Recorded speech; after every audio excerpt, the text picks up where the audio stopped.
thiophene or bithiophene, so that we can tailor the absorption profile of the complex for the energy transfer. Right. Yeah, and Herman also points out that maybe its triplet state matches well with lanthanide to improve antenna emission. Yeah. So we are looking into that. Yes. Thanks. Yeah. Okay. Okay. Then I think we're now have to move on to our last speaker, and thanking Jacqueline very much for your presence and also nice discussion. We move on to our last speaker, which is from Argentina. So I will switch on to Spanish to present her. Es María Dolores Pérez. María Dolores Pérez, hola, ¿cómo estás? Hola, hola. María Dolores es especialista en diseño, síntesis y aplicaciones de nanomateriales aplicados a nuevas tecnologías en fotovoltaica. Su área de investigación se centra en la aplicación de perovskitas híbridas en la fabricación de celdas solares. Las celdas solares de perovskitas son una tecnología disruptiva, como ya sabemos, y ya que han alcanzado eficiencias muy elevadas a pesar de su desarrollo bastante reciente.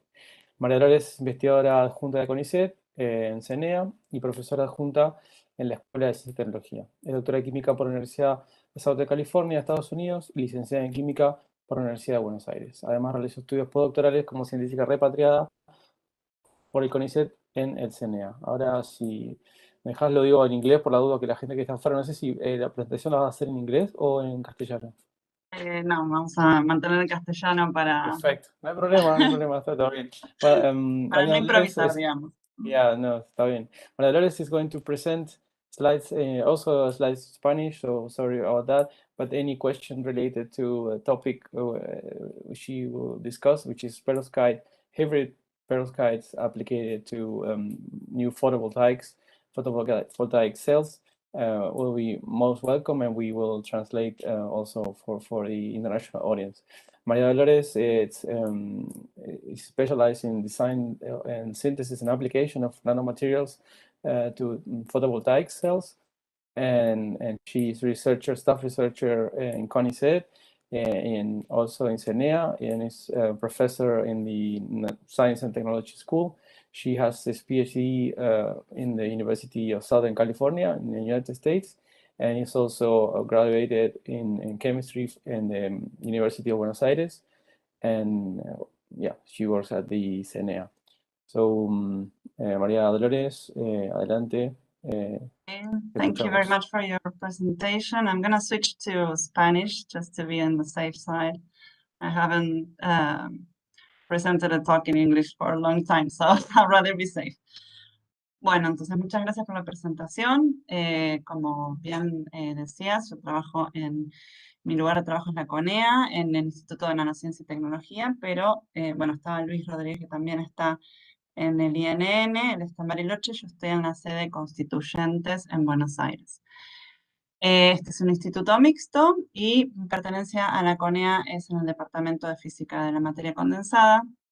También soy profesora en UNSAM y bueno, les agradezco mucho la invitación a participar en este primer simposio, que espero que vaya muy bien y se pueda repetir en los años siguientes. Bueno, hoy les voy a contar un poco de celdas solares de perovskita, cómo empezamos a introducir nuevos materiales, en particular algunos MOFs, por colaboración con el doctor Roncaroli. Y bueno, y nuevas estrategias para mejorar la estabilidad de estos materiales, que también estamos pensando en incluir a los MOFs en esas estrategias. Bueno, ¿por qué trabajamos en celdas solares de perovskitas? Es, como dijiste muy bien recién, es una tecnología disruptiva. La conversión fotovoltaica es una energía renovable de muy alta aceptación, que por ahora el mercado está dominada por una tecnología que utiliza semiconductores de silicio. La mayoría de los paneles en el mercado mundial utilizan silicio como material fotoactivo, y nosotros estamos incorporando esta nueva tecnología que incorpora materiales de perovskitas híbridas, que ahora les voy a contar un poco qué son. Y el interés mundial por esta tecnología de perovskitas híbridas, primero reside en que en poquito tiempo, desde el 2012, que fue la primera publicación en el tema, han aumentado las eficiencias. Esta es la curva negra, es la de perovskitas, han aumentado radicalmente las eficiencias hasta llegar ya a este es un gráfico un poco viejo, pero hoy en día estamos en récord de 25%, que está muy cercano a lo que es las celdas de silicio, que son las que dominan el mercado fotovoltaico. Entonces, las altas eficiencias, y además se suma que los materiales precursores de las perovskitas y las otras capas que son materiales que no utilizan ningún poco abundante, como sería otras tecnologías como el arsenuro de cadmio, por ejemplo. Utilizan materiales abundantes y además procesamientos muy simples y económicos. Entonces se estima que si esta tecnología puede penetrar en el mercado y puede ser establecida como una tecnología más para la conversión fotovoltaica, van a ser mucho más económicas que las celdas de silicio, a pesar de que las celdas de silicio, por su madurez, la tecnología tiene costos cada vez más, precios cada vez más bajos. Piensen que el silicio, bueno, hay que minar el cuarzo, llevarlo a altas temperaturas para obtener silicio de grado solar, o sea, muy puro. En cambio, las perovskitas, lo único que requieren, o sea, como son preparadas a través de esos precursores en solución, se depositan a través, por ejemplo, nosotros lo hacemos por spin coating, pero se pueden introducir otros procesamientos de alta escala, como roll to roll o spray coating. Y bueno, es muy interesante en ese sentido poder desarrollar nuevas tecnologías que reduzcan los costos de procesamiento, de fabricación, para poder llevar una tecnología fotovoltaica a todo el mundo y de manera accesible, ¿no? Económicamente. Las perovskitas híbridas, de las que les vengo hablando, entonces son cualquier perovskita, es cualquier material que tenga la estructura cristalina del titanato de calcio, que es la perovskita, la primera perovskita descubierta por Perovskit, que es un mineral. Y entonces las perovskitas que nosotros trabajamos son aquellas que tienen una buena respuesta en el rango del visible, ¿sí? Estas son las perovskitas de tipo ABX3, o sea, donde tienen dos cationes. Uno, el catión A, es el que está en los extremos, en los vértices del cubo, que son cationes orgánicos. El catión B es un catión divalente que se ubica en el centro del cubo. Y los contraiones, los aniones, son, en este caso particular, son halogenuros, que se ubican en el centro de las caras del cubo.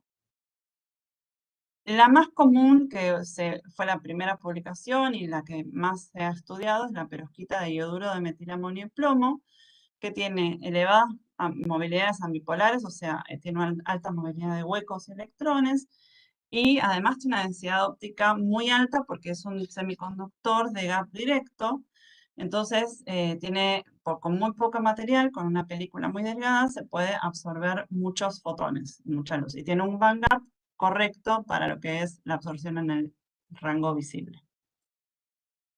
Entonces, como las estructuras que nosotros fabricamos para hacer celdas solares de perovskita son un material intrínseco, que es la perovskita en sí misma, que es la que hace el trabajo, digamos, es la que absorbe el fotón y genera un par electrón hueco, y después está ensanguchada, decimos, entre dos capas, una en la que colecta los electrones y otra que colecta los huecos, ¿sí? Y para poder colectar los portadores opuestos, se tienen que machear los niveles energéticos para que puedan los electrones caer y los huecos subir en el campo eléctrico generado por el ordenamiento de las distintas energías de los distintos materiales.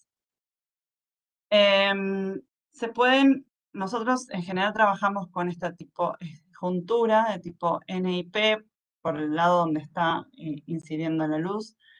La capa tipo N es la que transporta los electrones, la capa tipo P es la que transporta los huecos, pero se pueden pensar en otras estructuras otras estructuras, lo que llamamos invertidas por una cuestión de costumbre, que serían las tipo PIN, que requieren otros materiales para poder hacerlos. Y en particular, las que más se aplican, las que nosotros estamos trabajando en el laboratorio, son las que contienen un transportador de electrones poroso. Y en general estas funcionan mejor porque es más fácil cristalizar la perovskita sobre un material poroso versus uno que es plano. Y esto quiero que se lo queden en mente porque es lo que vamos a contar después, que es lo que observamos también cuando reemplazamos el material transportador de electrones por un material tipo MOF. Bueno, algunos tipos de materiales, voy a pasar rápido, que quiero ir a lo interesante. Para conductores de electrones son los que tienen que tener los niveles energéticos correctos. En general son óxidos metálicos o también la molécula de fulereno. ¿Sí? En general se usa la molécula de fulereno derivatizada para poder disolverla en soluciones y aplicarla de manera partiendo de una solución.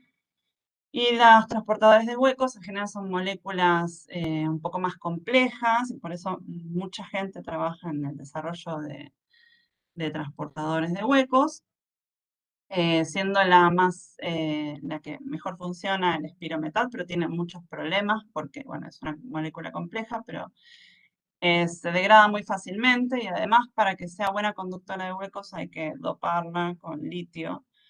Y bueno,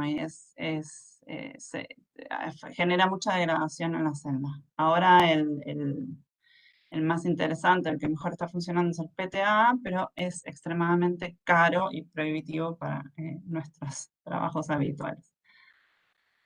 Bueno, entonces lo que hacemos nosotros en el laboratorio es partimos de un sustrato transparente, como es el FTO, el óxido de flúor, óxido de estaño dopado con flúor, en el cual le depositamos por una técnica de spin coating las distintas capas y finalmente cerramos el circuito evaporando oro en el electrodo opuesto, digamos, el electrodo inferior sería el FTO y el electrodo superior es oro y así se cierra el circuito. Entonces nosotros generalmente usamos titania mesoporosa, la perovskita, algún conductor de huecos que puede ser Petras HT o Spiro y el oro por encima. Y estas son algunas de las imágenes de cómo se visualizan las celdas una vez fabricadas. Estas son hechas por les becarios en el laboratorio.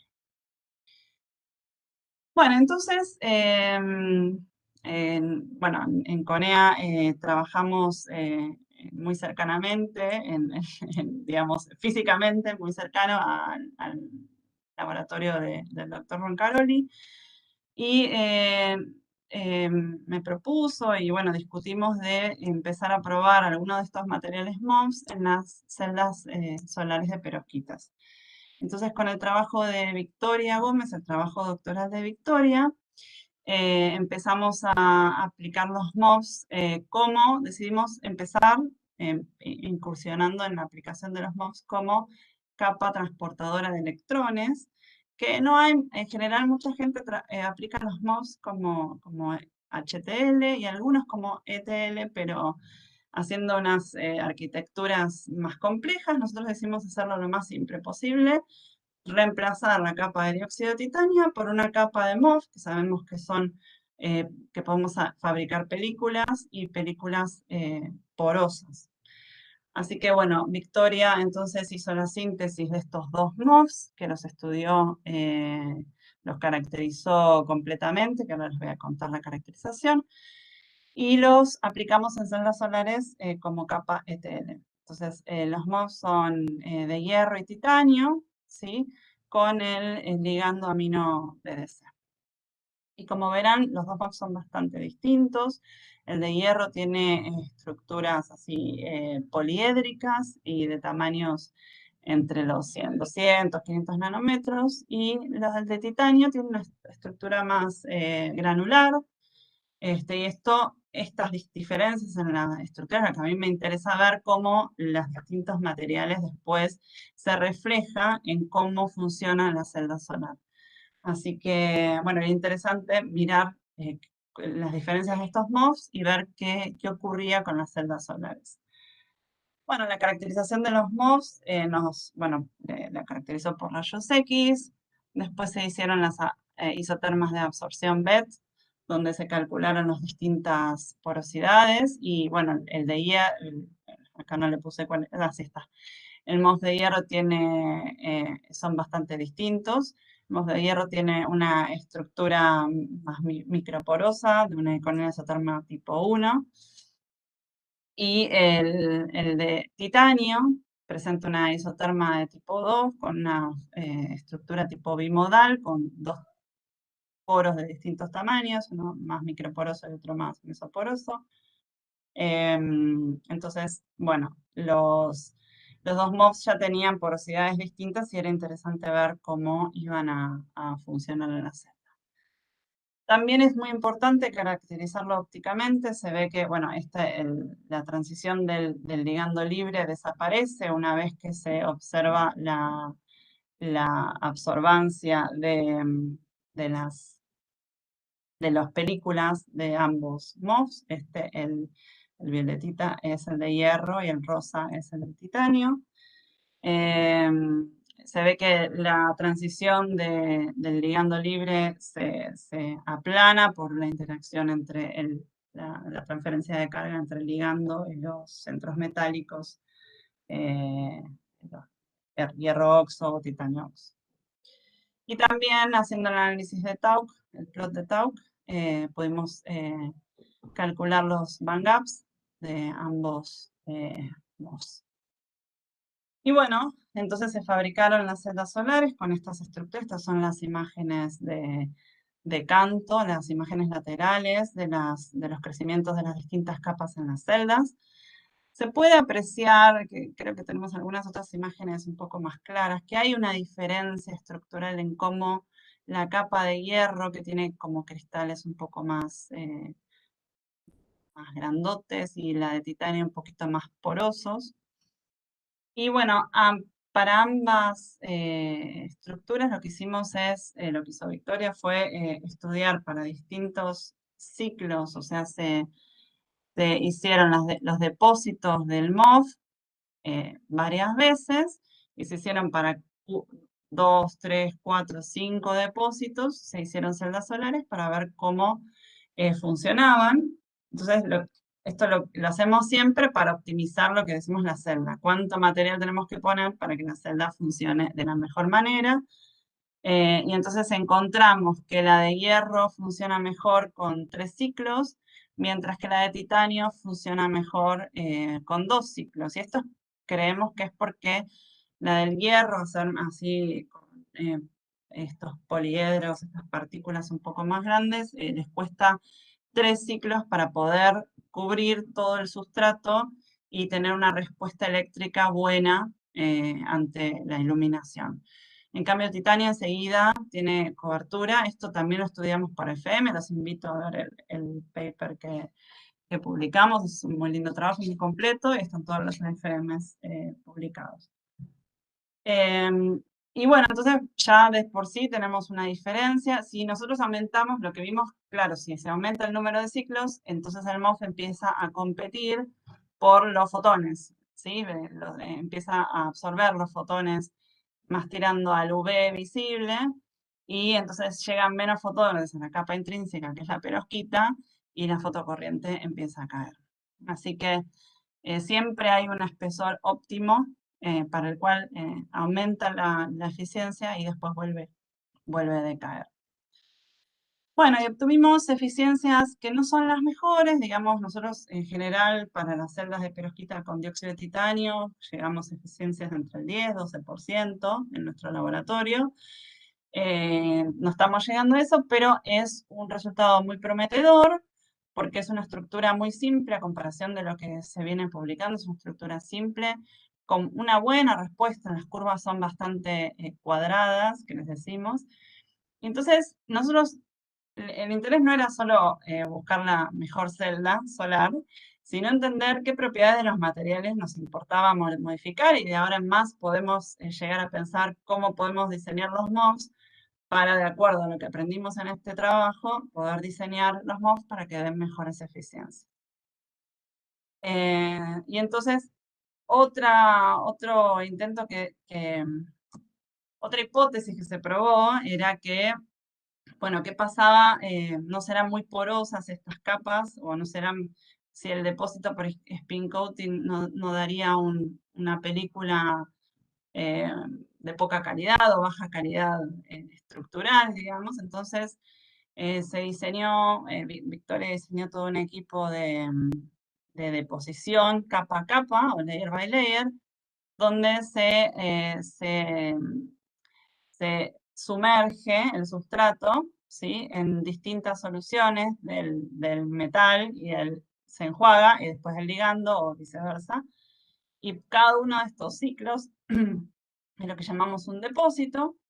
Y bueno, se hicieron distintas pruebas para encontrar cuál es el número de depósitos necesarios para tener buena fotocorriente, comparable con la de spin coating, y se llevaba que es necesario 300 ciclos, ¿no? Obviamente, claro, con cada sumergida no se deposita la misma cantidad de material que con el spin coating, digamos, la técnica de spin coating es un poquito más eficiente y menos trabajosa, pero lo que tiene esta técnica es que da films muy homogéneos. Y bueno, lo que vemos es que tampoco es lo que queremos, no da tan bien, lo hicimos para el MOF de hierro. Lo que podemos observar es que la curva como que se achata un poquito, y esto es lo que les decía al principio. En realidad nosotros la perovskita es mucho más fácil de cristalizar sobre sus superficies porosas. Entonces es mucho más fácil. ¿Y por qué pensamos que es la perovskita el problema? Y lo pensamos por cómo nos dio la respuesta espectral. Como ven, para la que es la crecida por lo que le llamamos epitaxia, la que da más homogénea, la que se deposita capa a capa o layer by layer, es la roja. Y a comparación tiene una buena señal en el ultravioleta, ¿sí? O sea, el MOF está andando bien, pero se cae en la zona de la perovskita, ¿sí? Esto es la región del espectro. Esto es cuántos... esta es la respuesta espectral de la celda, ¿no? ¿Cuánto porcentaje de estos fotones que se absorben se genera electricidad? ¿Sí? Se generan portadores que se pueden extraer. Entonces lo que se ve es que en la región del visible, que esta es la región de la perovskita, donde es más activa la perovskita, y este es el ultravioleta, que es donde es más activo el MOF. Entonces lo que está pasando es que la perovskita cae, la respuesta de la perovskita para la epitaxia, y lo que intuimos es que es porque la perovskita no está cristalizando de la misma manera y está dando una película un poco más pobre eléctricamente. Entonces, bueno, los invito a mirar el paper, a hacernos preguntas si las hubiera. Y bueno, la idea ahora, lo que estamos continuando en la pospandemia, si podemos decirlo así, es ahora no tanto dedicarnos a las capas de transporte de electrones, transporte de huecos, sino a la capa de perovskita, porque la perovskita tiene un problema de estabilidad que se degrada con humedad. Hay un montón de estrategias y nosotros estamos empezando a estudiar la estrategia de incorporación de aditivos a la perovskita.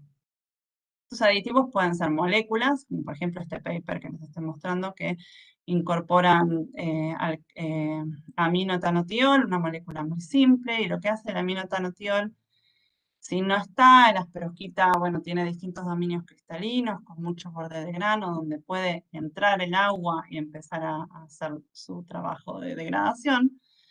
En cambio, cuando tenemos el aminoetanotiol, lo que produce es que la cristalización es lo que les decía antes, la cristalización de la perovskita es más ordenada, es más cuidado, tiene menos defectos, tiene menos borde de grano, y se genera una perovskita más linda, es decir, y más hidrofóbica, donde la penetración del agua es más difícil. Entonces, si ven, la que tiene el canotiol, con el tiempo se mantiene ese color marrón amarronado oscuro, que es el típico color de la perovskita, mientras que la degradación, como ven acá, la degradación conlleva a ioduro de plomo. El ioduro de plomo es amarillo. O sea, acá sin el aditivo se va amarillo enseguida. Entonces, bueno, algunas imágenes, estos son datos muy preliminares. Las chicas tienen un montón de datos más, estudios de rayos X, de UV visible, pero bueno, yo les presento esto así rapidito. Y tenemos algunos resultados con algún aditivo, que en algún momento espero poder contarles. Con distintos días tenemos bastante buenos resultados con este aditivo que no está reportado en la bibliografía. Y bueno, siguiendo este camino, lo que está interesante y que estuve mirando muchos papers, que también se usan los MOFs como aditivo para mejorar la estabilidad de las celdas. Bueno, este en particular se incorpora en la perovskita, se hace la solución de perovskita y se incorpora el MOF de circonia con porfirina. Con el tetracarboxifenilporfina, y lo que hace es mejorar, bueno, lo comparan con o sin aditivo y mejora un montón la eficiencia de la celda. Y le ponen una capa de MOF encima de la perovskita antes de ponerle el HTL encima, y mejora también que la hidrofobiza, la cubre, la hace hidrofóbica, que es con un MOF de indio BTC. Y bueno, se puede ver que la estabilidad es mucho mejor cuando la perovskita tiene aditivos, así que estaremos continuando también. Todavía no lo he discutido mucho con Roncaroli, pero me interesaría seguir por este lado de buscar nuevos materiales como aditivos para mejorar la estabilidad de las perovskitas. Bueno, no sé si fui muy rápido. Les quería agradecer a Roncaroli por la invitación al seminario y por introducir los MOFs en la vida de las celdas solares que fabricamos nosotros. Victoria, por supuesto, que es la que hizo todo el trabajo. Bueno, Walter, Natalia y Angélica son los otros becarios del grupo que también siempre están colaborando y dando una mano con todo lo que es el trabajo. Y bueno, las instituciones que nos soportan. Bien. Así que bueno, eso es todo por hoy. Si tienen alguna duda o estamos acá, cualquier cosa me escriben y intentaré responder las dudas. Muchas gracias, María Dolores. Muy interesante tu charla y bueno, extensivo también a Federico, que veo que también participó mucho en el trabajo. Es muy interesante. Tenemos algunos comentarios y preguntas como para completar un poco la discusión. Justo relacionado con lo que demostrabas, por ahí yo empiezo con una mía. Me interesa preguntarte esto. Si no entendí mal, la perovskita es el material activo que te genera el hueco y el electrón que, bueno, vos machás con su nivel electrónico, energético, digamos, para transferir hacia distintos lados del circuito, ¿verdad? Sí. Vi en esa filmina que uno de los materiales de H que pusiste es un composito PEDOT-PCS, ¿puede ser? Ahí está, PEDOT, sí. PCS. ¿Eso está hecho en forma, tenés experiencia con ese material en particular o solamente sabes que se usa en Poco, energía? muy Ah, está bien. poco. Experiencias frustradas he tenido con el PEDOT. No, porque te contaba eso porque en el laboratorio trabajamos con ese material, hay unos chicos del Mira. laboratorio o Aldemar que lo usan mucho como, bueno, como sustrato para hacer otros experimentos electroquímicos y hay toda una historia de cómo generar esos films Un conductores. poco estuvo trabajando uno de los becarios que es Walter. El PEDOT se usa para hacer las estructuras estas invertidas, ¿no? Para poner como el HTL sobre el sustrato y después depositar las otras capas encima. Creo que no tuvimos buenos resultados porque no teníamos un buen PEDOT.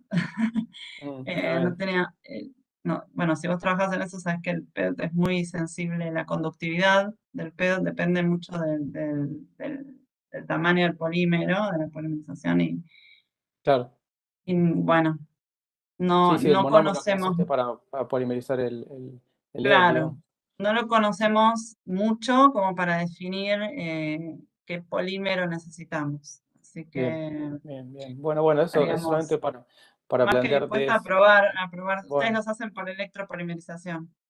claro, chicos, ahí lo hacen química y electroquímicamente, creo, en el laboratorio. Así que yo particularmente no lo hice yo, no lo sinteticé yo, pero sí participé en trabajo donde usamos PED Claro, y claro. eso es algo que ya como que es algo que se hace y no me han dicho que tenían problemas, así que no, te puedo poner en contacto con la gente que lo sabe de verdad Buenísimo. para que por ahí intercambien.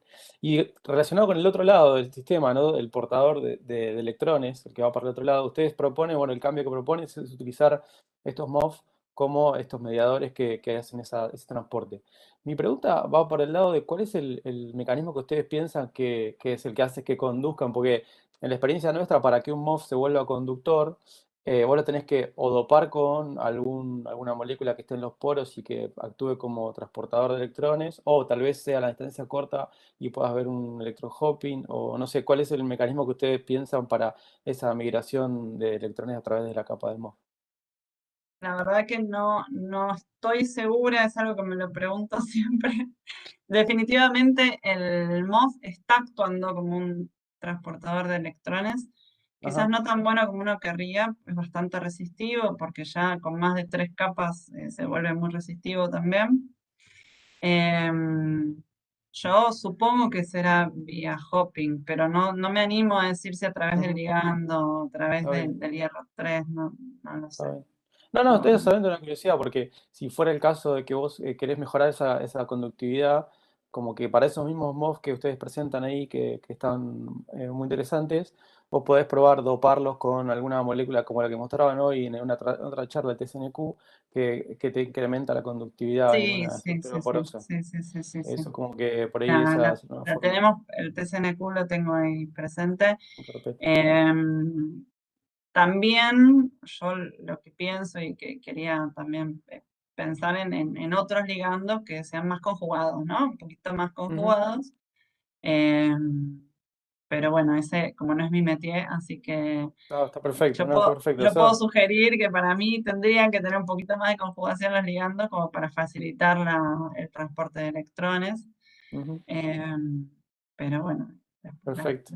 después, Y te transfiero acá la pregunta que hace Matías Aguirre de Mar del Plata, que también está en el comité organizador y bueno, te felicita por tu charla y te hace algunas preguntas. La primera es, ¿qué tan diferentes son las posiciones de las bandas de conducción del MOF que utilizaste basado en hierro y el que está basado en titanio? Y él pregunta si esto podría afectar la eficiencia de la celda. O sea, no sé, ¿está relacionado con la pregunta? definitivamente, y es una de las medidas que nos faltaron porque pues pandemia, ¿no? Que Claro. fue medirle el UPS Mm, a los MOVs. Y es una medida que la tenemos pendiente y definitivamente, claro que afecta. Y asumimos que deben estar andando, deben estar así por debajo de la ujú, banda de conducción de la perovskita, digamos. Tienen que claro. estar por debajo para que el electrón pueda encontrar ese campo eléctrico donde caer. Ujú, No lo tenemos porque nos faltó medir el UPS de ambos MOVs. ujú, Estábamos hablando con Bariloche para ver si podemos em, nada, iniciar esas tratativas para medirlo, porque nos quedó cero, y es ujú. más, los reviewers también nos lo mencionaron. Ajá, Lo que sí lo estimamos, no puse los valores acá, pero están en el paper, lo estimamos los valores en función de los diagramas de bandas de los óxidos, claro, de claro. hierro y titanio, que es más Está o bien. menos lo que harían. Ahí tenés un rango más o menos de valor esperado. Y la segunda Claro. pregunta de Matías es, si probaste depositar el MOF sobre el dióxido de titanio en lugar de reemplazarlo como capa N, porque dice que con eso en principio podrías obtener una estructura de bandas escalonada que te favorecería un poco más la colección de electrones. No lo intentamos. La idea era tratar de buscar nuevos materiales, ¿no? No de complejizar la celda. Porque Ajá, sí, bien. podemos agregar N capas y Ujú, ver qué claro, sí. pasa. La idea siempre fue tratar de simplificar la estructura de la celda y no lo probamos. Hasta donde yo sé, no lo probamos. Bien. Em, pero sí, es una de las ideas. En realidad, mucha gente ha reportado, no sobre en las estructuras invertidas, con PCBM se agrega el PCBM, que es este, y el MOF encima, y bueno, y mejora. O el MOF y el PCBM encima, y se hace esta cascada que menciona. Ujú, Nuestra idea era eh, aprender un poco más del material en realidad, ¿no? Y cómo el material, las distintas porosidades, justamente algo que yo me olvidé de mencionar es que el hierro es el que tiene el poro más chiquitito y que el titanio, y el hierro nos da un poquito más baja la eficiencia, que me olvidé de comentar, ¿no? Pero justamente era eso también que era esperable, ¿no? Si el hierro es menos poroso, la eficiencia nos da un poquito más abajo que el del titanio, que tenían poros más grandes. Ujú. Entonces, en ese sentido, claro, al tener poros más grandes, se puede interconectar la perovskita mucho mejor, se genera una interfaz mucho más grande entre la perovskita y el MOF, y hay mejor transferencia de carga. Entonces, eso, eh, digamos, pudimos verificarlo, era una de las hipótesis, queríamos verificarlo, lo pudimos comprobar. Y bueno, la idea era eso, aprender un poco más del material, ¿no? Como MOFs, no obtener la mejor eficiencia. Está bien, se entiende, se entiende. Me parece que con eso medio estamos en el tiempo, así que te vamos a agradecer, María Dolores, por estar y por mostrarnos estos resultados. Y bueno, No, gracias a esperamos usted seguir por la en contacto. invitación. Bueno, gracias, María Dolores. Gracias. Entonces, con esto vamos a concluir la sesión de hoy. Esperamos, bueno, mañana la cuarta y última, y después de eso tenemos el cierre, digamos, con Griselda, Griselda Narda, digo, con su conferencia plenaria, en la perspectiva de los 20 años de investigación de MOF en Argentina, que bueno, ella conoce bien porque ha sido de las iniciadoras, así que bueno, esperamos eso también con ansias para terminar, y bueno, los esperamos a todos y a todas mañana a las 9 para la sesión de la mañana. Así que bueno.